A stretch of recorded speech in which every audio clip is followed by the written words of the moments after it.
नमस्कार दोस्तों, हरियाणा जी के सीरीज में एक बार मैं चंद्रास फिर से आप सभी का हार्दिक स्वागत करता हूं। देखिए, हरियाणा जी के सीरीज में आज का जो हमारा टॉपिक होगा वो होगा नेशनल पार्क से संबंधित। हरियाणा में कितने नेशनल पार्क है, कितने वन्य जीव अभ्यारण्य है, कितने संरक्षण रिजर्व केंद्र है और कितने हरियाणा के अंदर प्रजनन केंद्र है और कितने चिड़ियाघर है और एक हाथी वगैरह से भी संबंधित पॉइंट बनेगा। तो उन सभी का डिस्कशन इस वीडियो के अंदर करेंगे। सबसे पहले जो हम डिस्कशन करेंगे वो हम डिस्कस करेंगे नेशनल पार्क का और वन्य जीव अभ्यारण्य का, राष्ट्रीय उद्यान और वन्य जीव अभ्यारण्य के पॉइंट का डिस्कस करेंगे। धीरे धीरे करके आगे बढ़ेंगे। बहुत ही इंपॉर्टेंट टॉपिक है एग्जाम की दृष्टि से। प्रत्येक एग्जाम में यहां से क्वेश्चन निकलते ही निकलते हैं। आप हमारे साथ में लगातार वीडियो के अंत तक बने रहिए और यदि आपको वीडियो अच्छा लगता है तो लाइक, कमेंट और शेयर अवश्य करें। ज्यादा से ज्यादा स्टडी ग्रुप में शेयर करें। आइए अब शुरुआत करते हैं आज के अपने टॉपिक की। तो टॉपिक में जो सबसे पहले नाम आता है वो नेशनल पार्क और वन्य जीव अभ्यारण्य का नाम आता है। अब आपके माइंड के अंदर, आपके जहन के अंदर ये क्वेश्चन उठता होगा कि नेशनल पार्क और वन्य जीव जो अभ्यारण्य है इसकी विशेषता क्या है या दोनों किस प्रकार से अलग है। तो उनका एक बार डिस्कशन कर लेते हैं, उसके बाद में हम आगे बढ़ेंगे। देखिए, एक तरफ हम डाल लेते हैं नेशनल पार्क का, राष्ट्रीय उद्यानों का जिक्र कर लेते हैं और एक तरफ डाल लेते हैं वन्य जीव अभ्यारण्य। याद रखिएगा, वन्य जीव अभ्यारण्य का पॉइंट डाल लेते हैं। होता क्या है कि वन्य जीव अभ्यारण्य है, इसके अंदर सभी प्रकार की मानव गतिविधियों को शामिल किया गया है। कहने का तात्पर्य यह है कि यहां पर हर प्रकार की मानव गतिविधि हो सकती है वन्य जीव अभ्यारण्य के अंदर, लेकिन नेशनल पार्क के अंदर बिल्कुल भी ऐसा नहीं है। किसी भी प्रकार की मानव गतिविधि नहीं होती है। दूसरा, यदि हमें आदेश मिलता है, यदि हम सरकार से आदेश लेते हैं और सरकार की तरफ से अनुमति मिल जाती है तो हम वन्य जीव अभ्यारण्य के अंदर, यदि हम सरकार से हम सूची जारी करें अपनी और वहां से सरकार से हम ये कहें कि हम वन्य जीव जो अभ्यारण्य है इसके अंदर शिकार करना चाहते हैं और यदि सरकार हमें अनुमति दे देती है, सरकार कहती है कि ठीक है आप कर सकते हैं शिकार, तो हम वन्य जीव अभ्यारण्य के अंदर शिकार कर सकते हैं। लेकिन नेशनल पार्क के अंदर किसी की भी अनुमति नहीं चलेगी और किसी भी प्रकार का शिकार हम नहीं कर सकते। बिल्कुल अवैध माना जाएगा और किसी की अनुमति नहीं है वहां पर शिकार करने की। चाहे वो सरकार कहे या केंद्र सरकार कहे, राज्य सरकार, किसी को मान्य नहीं किया जाएगा। कहने का तात्पर्य नेशनल पार्क के अंदर हम बिल्कुल भी शिकार नहीं कर सकते। हम शिकार कर सकते हैं सरकार की अनुमति के ऊपर, वन्य जीव अभ्यारण्य के ऊपर अंदर। उसके बाद में थर्ड जो पॉइंट आता है वो थर्ड पॉइंट ये है कि ये जो वन्य जीव अभ्यारण्य है इसके अंदर हम मवेशियों वगैरह और चराई वगैरह कर सकते हैं। मवेशियों की चराई वगैरह कर सकते हैं कहां पर? वन्य जीव अभ्यारण्य के अंदर। लेकिन नेशनल पार्क के अंदर किसी भी मवेशी या किसी भी प्रकार की चराई के ऊपर पाबंद है। याद रखिएगा, कोई भी उस नेशनल पार्क के अंदर किसी भी प्रकार की चराई या कोई भी मवेशियों को प्रवेश नहीं करवा सकता, लेकिन वन्य जीव अभ्यारण्य के अंदर कर सकते हैं। चौथा पॉइंट ये बनता है कि वन्य जीव अभ्यारण्य के अंदर से कोई भी आसपास में गांव लगता है, शहर लगता है, वहां के लोग हैं, लकड़ी वगैरह या जो भी उनसे संबंधित जाओ, उनकी मूलभूत सुविधाओं से संबंधित जो जरूरतें होती है वन से संबंधित, वो अपनी मूलभूत सुविधाओं को ध्यान में रखते हुए वन्य जीव अभ्यारण्य से लकड़ी वगैरह ले जा सकते हैं। लेकिन नेशनल पार्क के अंदर बिल्कुल भी ऐसा नहीं है। नेशनल पार्क के अंदर पूर्ण तरीके से इस मामले के ऊपर पाबंदी है। तो ये चीज आप याद रखिएगा।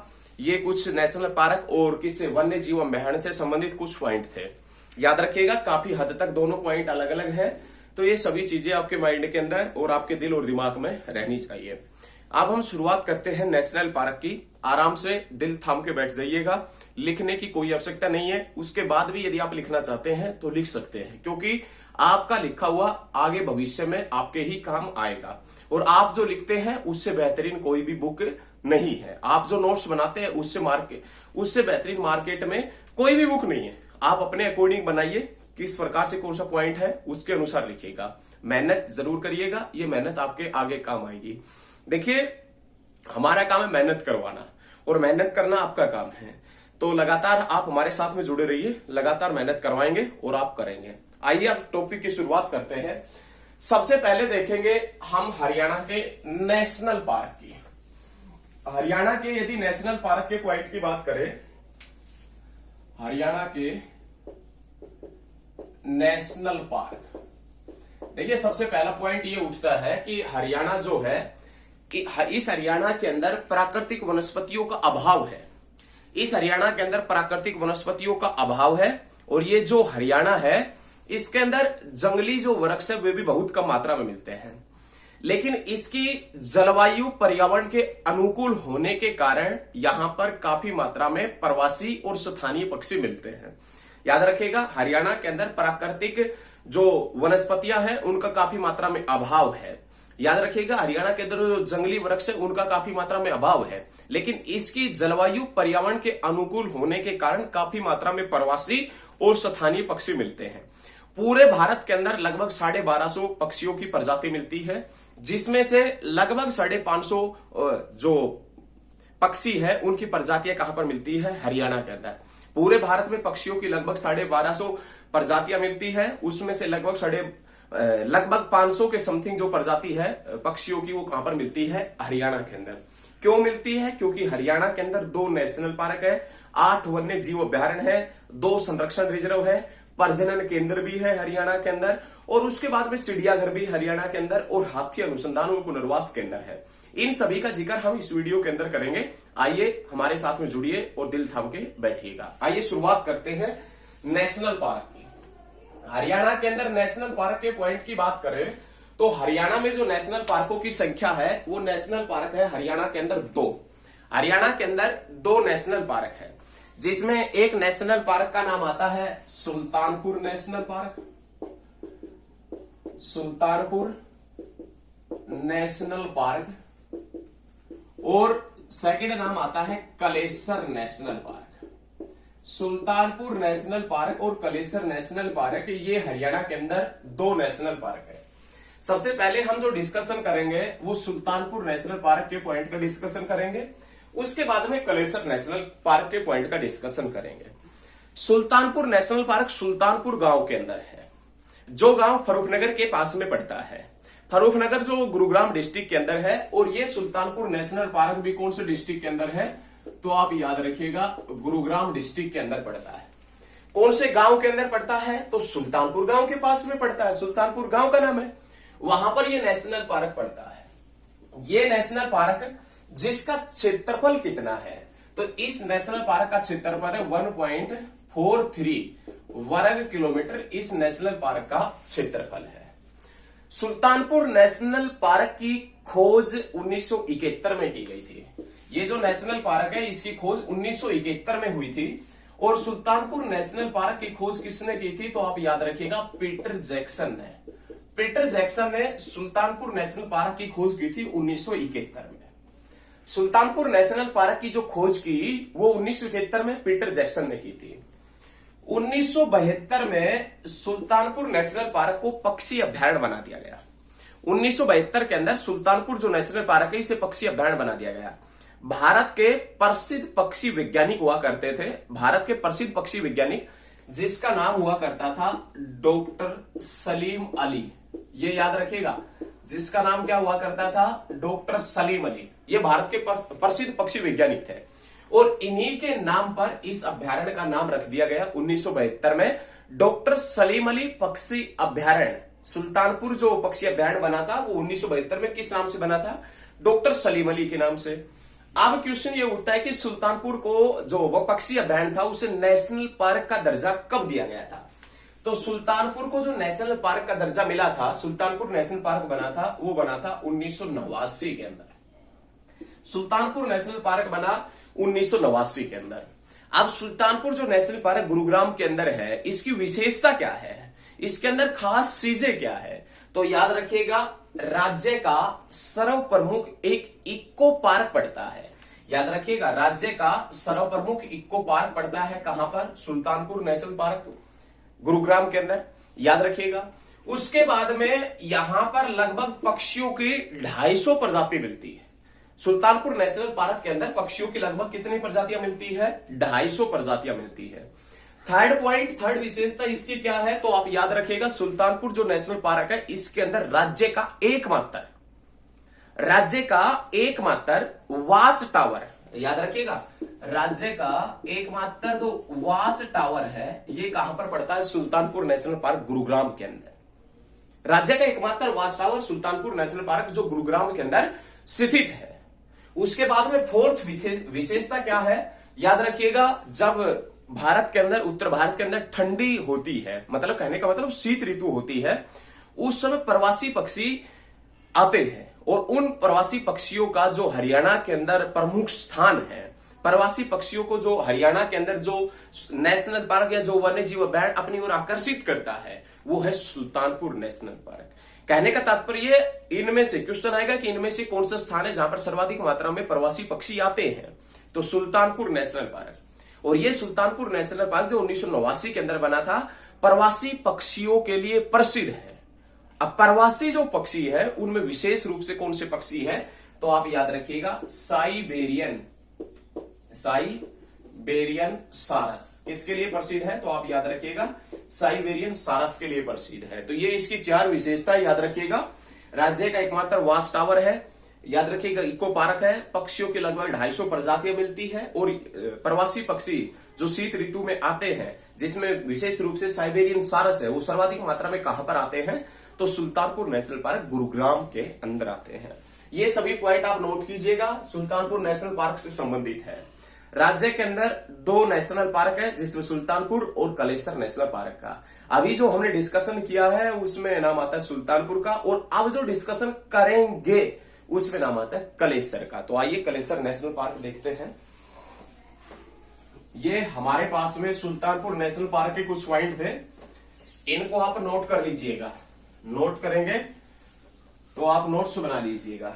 आप देखें, ये राज्य का दूसरा नेशनल पार्क है कलेसर नेशनल पार्क। किसी किसी बुक में आपने ये पढ़ा होगा कि जो कलेसर नेशनल पार्क है ये पहले वन्य जीव अभ्यारण्य था, पढ़ा होगा किसी किसी बुक में आपने। लेकिन हम आपसे बता दें कि कलेसर नेशनल पार्क भी है, और उसी कलेसर नेशनल पार्क के पास में पड़ता है कलेसर वन्य जीव अभ्यारण्य।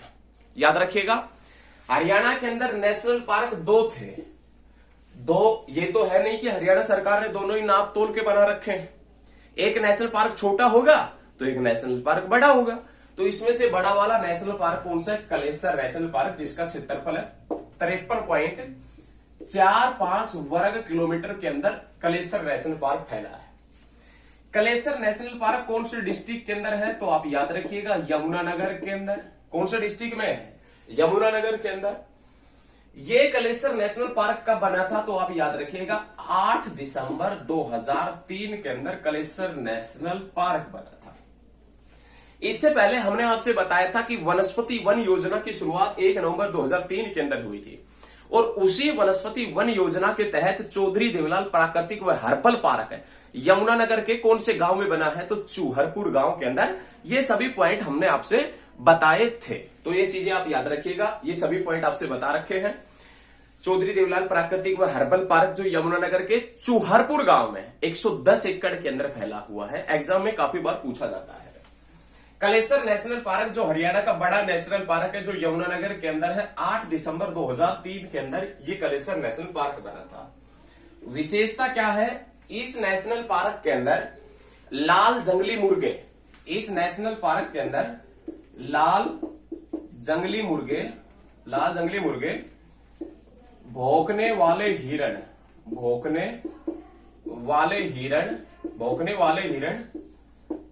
चीड़ के वृक्ष। याद रखिएगा, लाल जंगली मुर्गे, भौंकने वाले हिरण और चीड़ के वृक्ष और साल के वृक्ष और खैर के वृक्ष सर्वाधिक मात्रा में जो मिलते हैं वो कहां पर मिलते हैं? तो आप याद रखिएगा, कलेसर नेशनल पार्क के अंदर।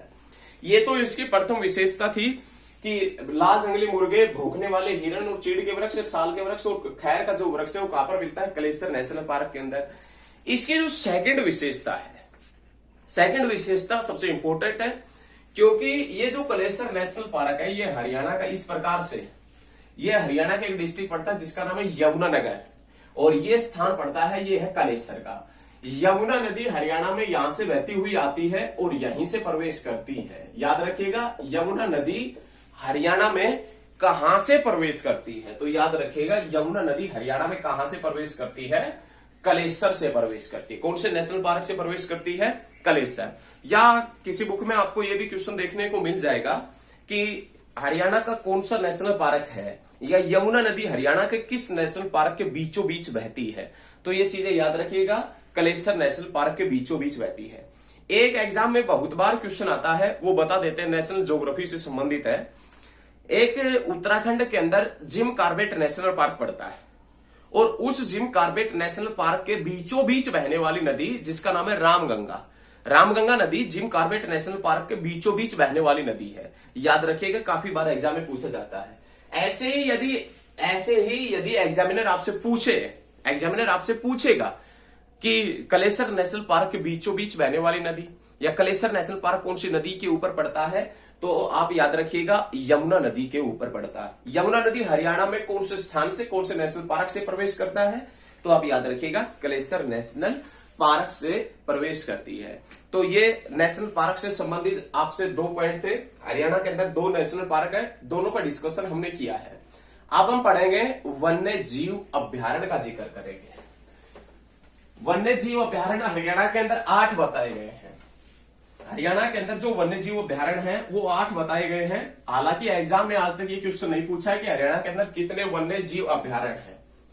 ये एग्जाम में क्वेश्चन इसलिए नहीं पूछा है क्योंकि बुक जो बनाते हैं उनको भी नहीं पता है हरियाणा के अंदर कितने वन्य जीव अभ्यारण्य है। किसी के अंदर 9 भी दिखा देते हैं, तो किसी के अंदर 7 भी दिखा देते हैं, लेकिन काफी बुकों के अंदर हरियाणा के अंदर दिखाए गए हैं 8 वन्य जीव अभ्यारण्य। आइए अब धीरे धीरे करके वन्य जीव अभ्यारण्य का डिस्कशन करते हैं। हेडिंग डाल लीजिए, वन्य जीव अभ्यारण्य। वन्य जीव अभ्यारण्य, वन्य जीव अभ्यारण्य में सबसे पहले नाम आता है बीर शिकारगढ़।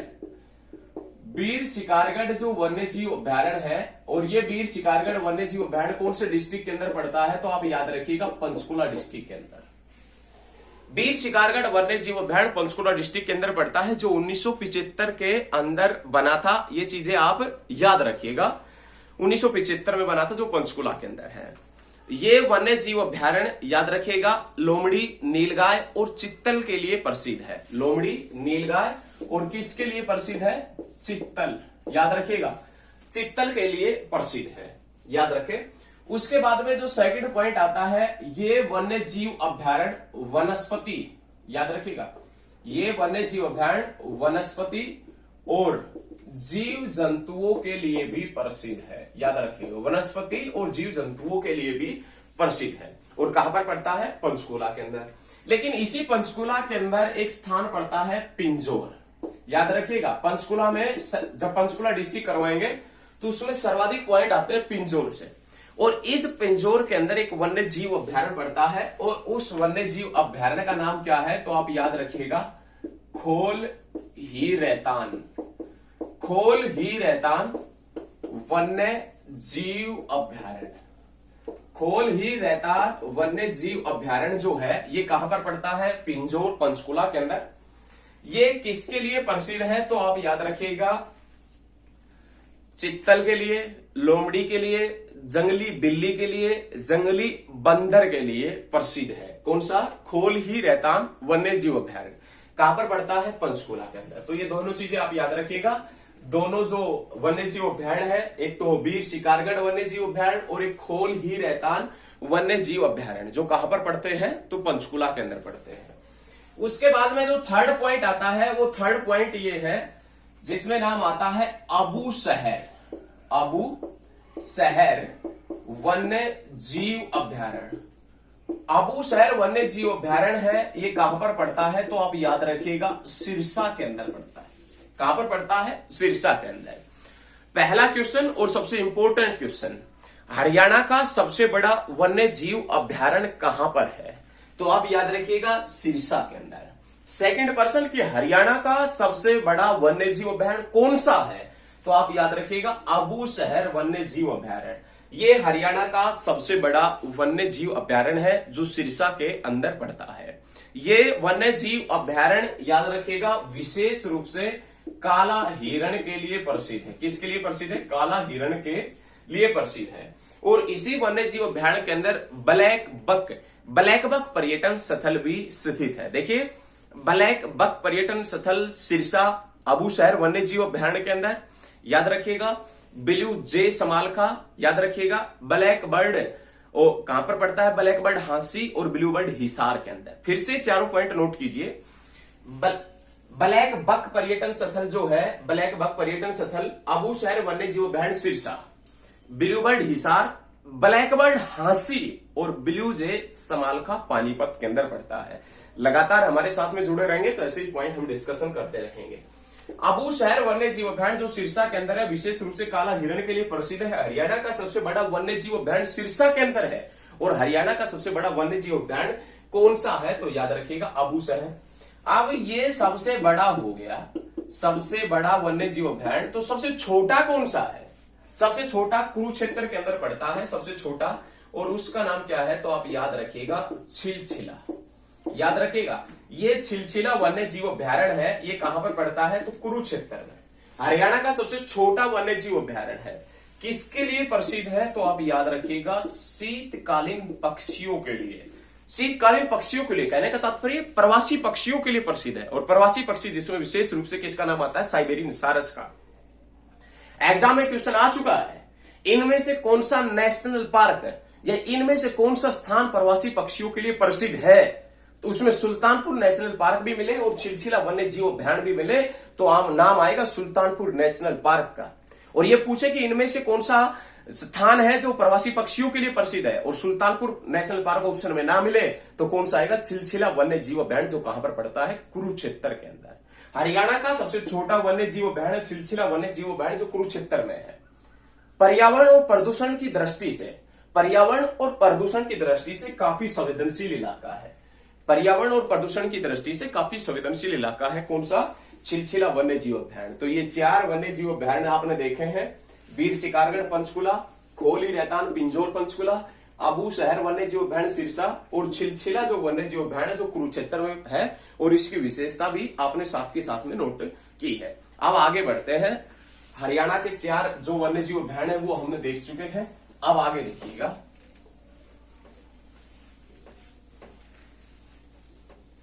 नेक्स्ट जो नाम आता है उसमें नाम आता है झज्जर का।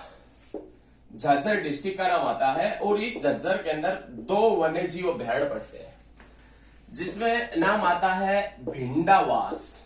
भिंडावास वन्य जीव अभ्यारण्य। भिंडावास वन्य जीव अभ्यारण्य जो है वो कहां पर पड़ता है? तो आप याद रखिएगा झज्जर के अंदर। विशेषता क्या है? तो आप याद रखिएगा विशेषता इसकी ये है कि ये हरियाणा की सबसे सुंदर झील है। ये हरियाणा की सबसे सुंदर झील है, जो 1074 एकड़ के अंदर फैली है।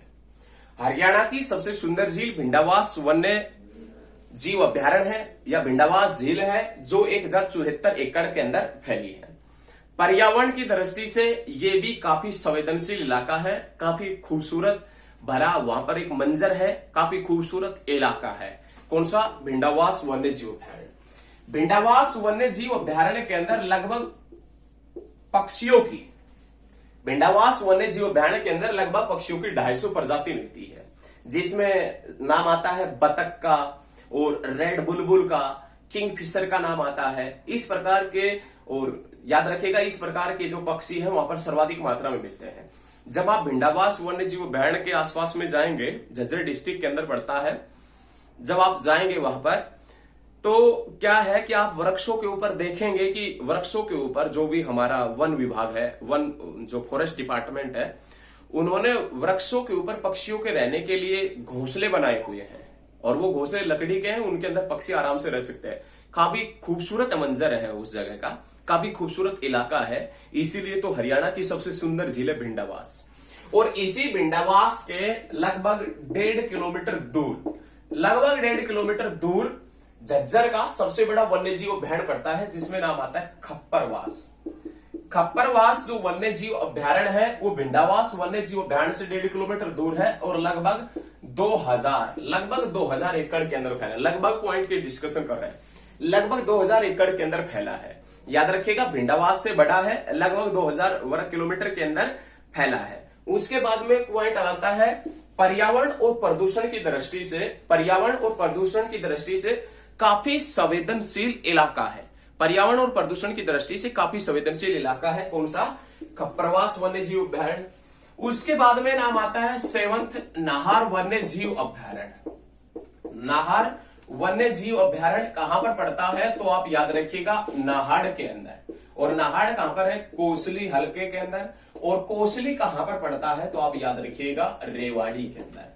देखिए एक पॉइंट यहां से बहुत बेहतरीन पॉइंट निकलता है कि हरियाणा में सर्वाधिक मात्रा में जो सैनिक लगे हुए हैं वो कहां से लगे हुए हैं? तो आप याद रखिएगा कोसली से। हरियाणा में सर्वाधिक मात्रा में जो सैनिक कौन से डिस्ट्रिक्ट से लगे हुए हैं? रेवाड़ी से। कौन सी विधानसभा सीट से है? कोसली से। लेकिन सैनिकों का घर कौन सा है? तो याद रखिएगा रेवाड़ी, शहीदों का शहर झज्जर और शहीदों का गांव तिगांव फरीदाबाद। बहुत बढ़िया, तीनों पॉइंट आप नोट कीजिएगा, दिल के अंदर याद रखिएगा, दिल थाम के बैठिएगा।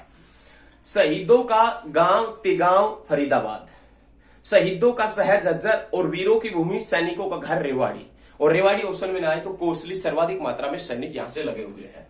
नाहर वन्य जीव अभ्यारण्य भी जो कोसली के अंदर पड़ता है, इस वन्य जीव अभ्यारण्य को 2009 के अंदर संवेदनशील घोषित किया गया था। कहने का तात्पर्य आम लोगों के ऊपर पाबंदी लगाई थी, कोई भी लोग इसके अंदर प्रवेश ना करें। और यदि प्रवेश करे तो अपने स्वयं के ऊपर भरोसा रखकर करे। यदि कुछ भी दिक्कत आती है तो सरकार उसमें कोई भी चिंतन नहीं जताएगी और सरकार का कोई भी कार्य नहीं होगा। सरकार की तरफ से कुछ भी रुपए वगैरह नहीं मिलेंगे यदि कोई भी पशु पक्षी उनके ऊपर हमला करता है तो याद रखिएगा 2009 के अंदर नाहर वन्य जीव अभ्यारण्य को संवेदनशील घोषित किया गया था। और उसके बाद में जो 8वां नाम आता है उसमें नाम आता है कलेसर का। कलेसर वन्य जीव अभ्यारण्य जो कहां पर पड़ता है? यमुनानगर के अंदर। देखिए कलेसर नेशनल पार्क, उसी के साइड में कलेसर वन्य जीव अभ्यारण्य है। और ये कलेसर वन्य जीव अभ्यारण्य जो कहां पर पड़ता है? तो आप याद रखिएगा यमुनानगर के अंदर पड़ता है। लाल जंगली मुर्गे मिलते हैं, काफी मात्रा में सियार मिलते हैं और यहाँ पर जंगली बिल्ली मिलती है। और एक बिल्ली इस प्रकार की है जिसके ऊपर धब्बे से लगे होते हैं, जैसे लोहे के ऊपर जंग लग जाता है उसी प्रकार के जंगनुमा धब्बे लगे होते हैं। सियार भी काफी मात्रा में मिलते हैं, लोमड़ी भी काफी मात्रा में मिलते हैं, चित्तल भी काफी मात्रा में मिलते हैं। कौन से वन्य जीव अभ्यारण्य के अंदर? कलेसर वन्य जीव अभ्यारण्य के अंदर।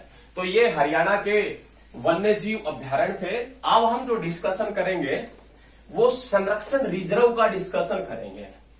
हरियाणा के अंदर यदि हम बात करें किसकी? संरक्षण रिजर्व की। संरक्षण रिजर्व जो हरियाणा के अंदर पड़ते हैं वो दो संरक्षण रिजर्व है, जिसमें नाम आता है सरस्वती वन्य जीव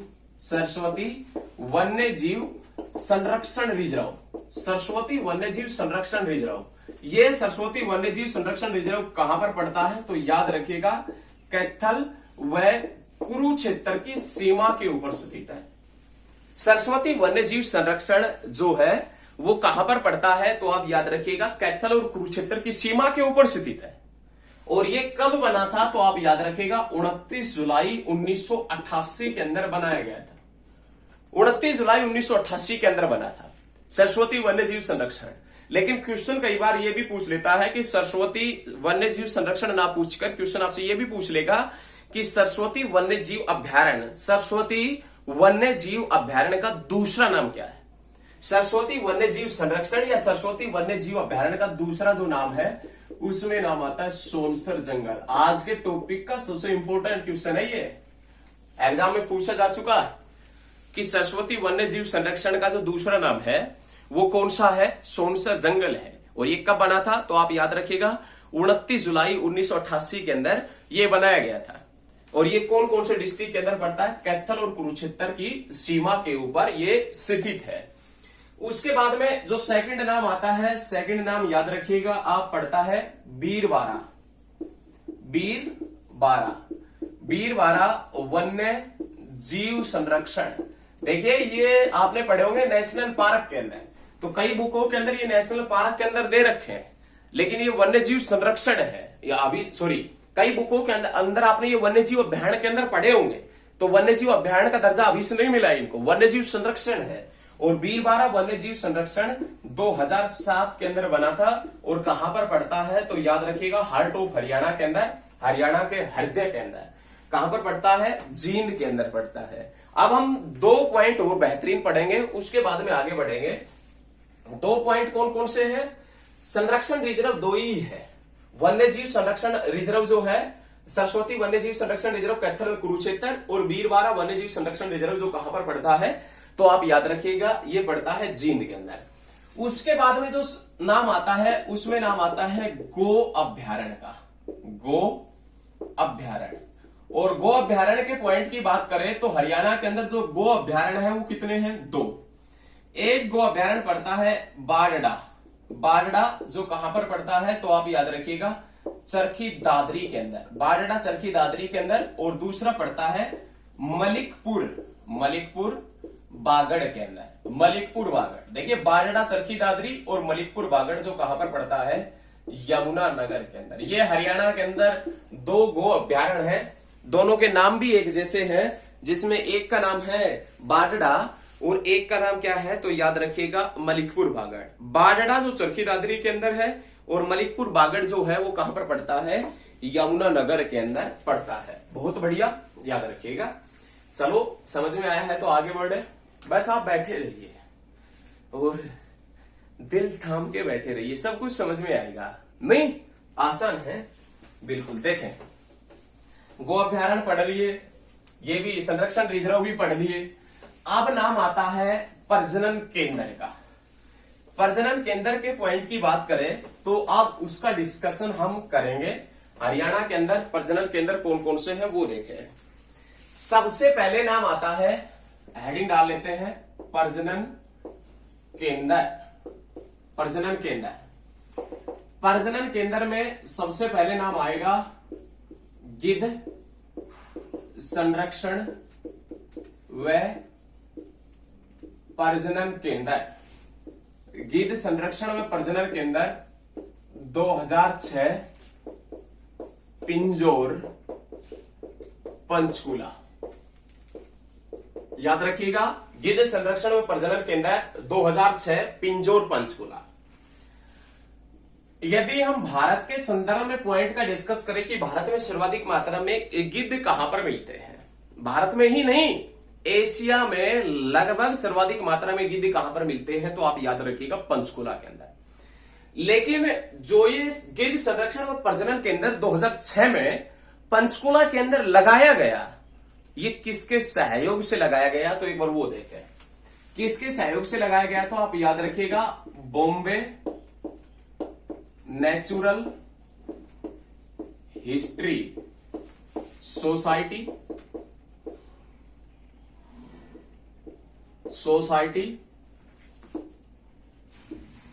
जूलॉजिकल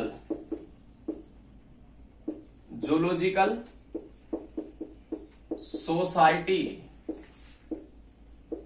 ऑफ लंदन और royal society of protection world, UK के सहयोग से लगाया गया था। याद रखिएगा, तीनों पॉइंट बहुत बेहतरीन है। गिद्ध संरक्षण व प्रजनन केंद्र है वो पिंजौर पंचकूला के अंदर पड़ता है, और ये कब बना था? 2006 के अंदर। और किस किस के सहयोग से बना है, तो आप याद रखिएगा ये बना है Bombay natural society, Bombay natural history society के सहयोग से, जूलॉजिकल सोसाइटी ऑफ लंदन के सहयोग से बना है, और royal society of protection world UK के सहयोग से बनाया गया है। भारत में ही नहीं एशिया में लगभग सर्वाधिक मात्रा में गिद्ध जो मिलते हैं वो इसी प्रजनन केंद्र के अंदर मिलते हैं, जो कहां पर है? पिंजौर पंचकूला के अंदर पड़ता है। उसके बाद में देखें, नाम आता है तितर प्रजनन केंद्र। तितर प्रजनन केंद्र जो है वो कहां पर पड़ता है, तो आप याद रखिएगा मोरनी हिल्स के ऊपर, मोरनी हिल्स जो पिंजौर पंचकूला के अंदर पड़ती है। उसके बाद में नाम आता है चिड़िया प्रजनन केंद्र, चिड़िया प्रजनन केंद्र जो मोरनी हिल्स के ऊपर पड़ता है। उसके बाद नाम आता है रेड जंगल फाउल प्रजनन केंद्र, रेड जंगल फाउल प्रजनन केंद्र, ये भी कहां पर पड़ता है, तो आप याद रखिएगा पिंजौर पंचकूला के अंदर पड़ता है।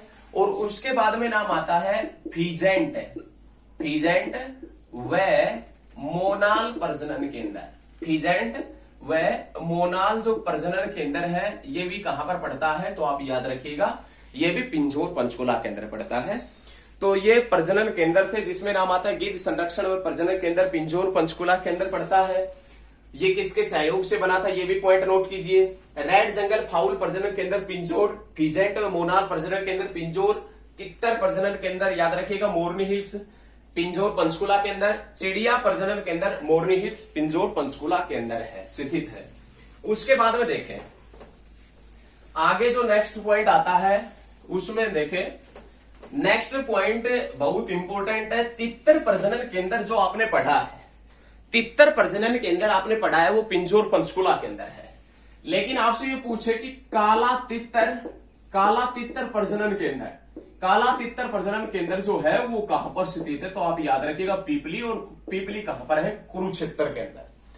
काला तितर प्रजनन केंद्र पीपली कुरुक्षेत्र के अंदर पड़ता है। उसके बाद में नाम आता है चिंकारा प्रजनन केंद्र। चिंकारा प्रजनन केंद्र जो है वो कहां पर पड़ता है, तो याद रखिएगा कैरू जो भिवानी के अंदर पड़ता है, कैरू भिवानी के अंदर। और उसके बाद में पीपली जो कुरुक्षेत्र के अंदर पड़ता है वहां पर चिंकारा प्रजनन केंद्र स्थित है। और यदि आपसे ये पूछे चिंकारा व मयूर प्रजनन केंद्र, चिंकारा व मयूर प्रजनन केंद्र, तो याद रखिएगा झाबुआ। और ये झाबुआ कहां पर पड़ता है, तो आप याद रखिएगा बावल रेवाड़ी के अंदर। चिंकारा व मयूर प्रजनन केंद्र झाबुआ बावल रेवाड़ी के अंदर, और चिंकारा प्रजनन केंद्र कैरू भिवानी पिपली कुरुक्षेत्र के अंदर पड़ता है। तो ये चीजें याद रखिएगा। ये कुछ हरियाणा के प्रजनन केंद्र थे। अब 3 चिड़ियाघर है उनके पॉइंट का डिस्कशन करते हैं। एक चिड़ियाघर पड़ता है भिवानी के अंदर, और एक चिड़ियाघर पड़ता है पीपली कुरुक्षेत्र के अंदर। मतलब ये छोटे चिड़ियाघर है, भिवानी के अंदर लघु चिड़ियाघर, पीपली लघु चिड़ियाघर। ये कब बने थे, 1982 के अंदर।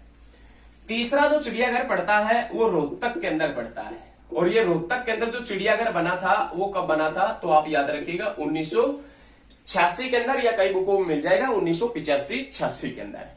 अब हम बात करेंगे हिरण उद्यान की। हिरण उद्यान से संबंधित पॉइंट का डिस्कशन करें तो हरियाणा के अंदर हिरण उद्यान है 2। एक हिरण उद्यान पड़ता है हिसार में, और हिसार के अंदर हिरण उद्यान कब बना था, तो आप याद रखिएगा 1970 के अंदर। और एक हिरण उद्यान पड़ता है महम रोहतक के अंदर पड़ता है। कहां पर पड़ता है, महम रोहतक के अंदर पड़ता है। और ये महम रोहतक के अंदर कब बना था, तो आप याद रखिएगा 1985 और 86 के अंदर। 1985-86 के अंदर महम हिरण उद्यान बना था रोहतक के अंदर। और आज का जो लास्ट क्वेश्चन है जो काफी इंपॉर्टेंट क्वेश्चन है, भारत के इतिहास में पहली बार हाथी अनुसंधान व पुनर्वास केंद्र बना था। हाथी अनुसंधान व प्रजनन केंद्र ये भारत के इतिहास में पहली बार हुआ था जब भारत के किसी राज्य के अंदर ऐसा कोई पॉइंट बनता हो, या ऐसा कोई प्रजनन केंद्र बना हो, या पुनर्वास केंद्र बना हो। तो याद रखिएगा हाथी अनुसंधान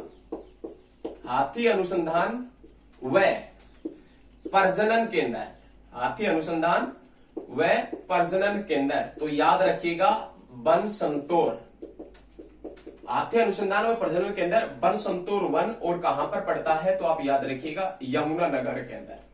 हाथी अनुसंधान व पुनर्वास केंद्र बन संतोर वन जो कहां पर पड़ता है, तो आप याद रखिएगा यमुनानगर के अंदर।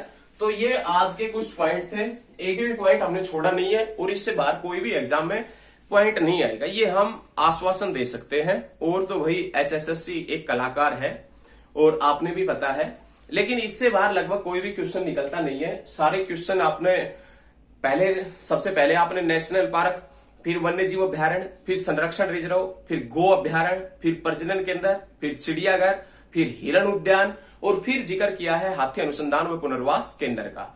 तो आज के लिए इतना ही, मिलते हैं नेक्स्ट वीडियो में।